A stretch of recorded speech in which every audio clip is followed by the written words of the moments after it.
Hi செல்லக்குட்டீஸ், ஒரு இன்ஸ்டண்ட்டாக energy தரக்கூடிய ஒரு க்ளூட்டன் ஃப்ரீ நியூட்ரிஷியஸ் இன்க்ரீடியன்ட் தான் இந்த ஜவ்வரிசி உப்புமா எப்படி செய்யலான்னு பார்க்கலாம் ஃப்ரெண்ட்ஸ். இப்போ ஜவ்வரிசி ஒரு கப்பை ஒரு 6 மணி நேரத்துக்கு நம்ம ஊற வச்சுக்கணும்.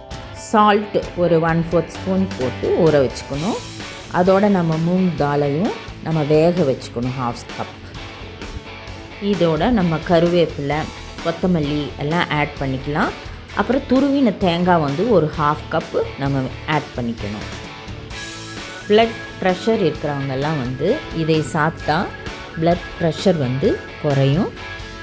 இதில் கால்சியம், மெக்னீஷியம் நிறையா இருக்குது. போன்ஸ்க்கெல்லாம் ரொம்ப நல்லது. நம்ம இதை செஞ்சுட்டு இறக்கும்போது நம்ம தேங்காய் பூ போட்டு இறக்கணும்னா சூப்பராக இருக்கும்.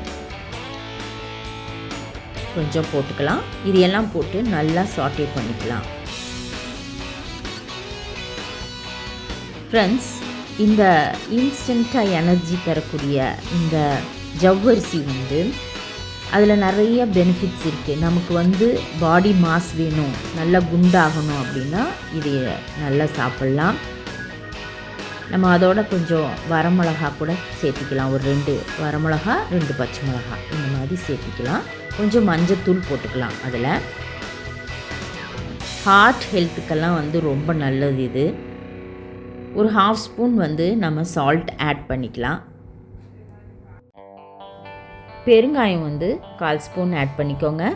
இது கூட நம்ம ஊற வச்சு வேக வச்ச அந்த பாசிப்பருப்பை அது கூட போடணும். அதோட இந்த ஜவ்வரிசியும் சேர்த்து நம்ம அதை போட்டு ஒரு 5 நிமிஷம் எண்ணெயிலேயே நல்லா வணங்கணும். அதுக்கப்புறம் தேங்காய் பூ எடுத்து போட்டு நல்லா ஒரு 2 மினிட்ஸ் மூடி வச்சு மறுபடியும் வேக வைக்கணும். சூப்பரான ஒரு ஜவ்வரிசி உப்புமா ரெடி. சப்ஸ்கிரைப் பண்ணுங்கள், லைக் பண்ணுங்கள் ஃப்ரெண்ட்ஸ். தேங்க்யூ ஃபார் வாட்சிங். கீப் வாட்சிங் மை vlogs.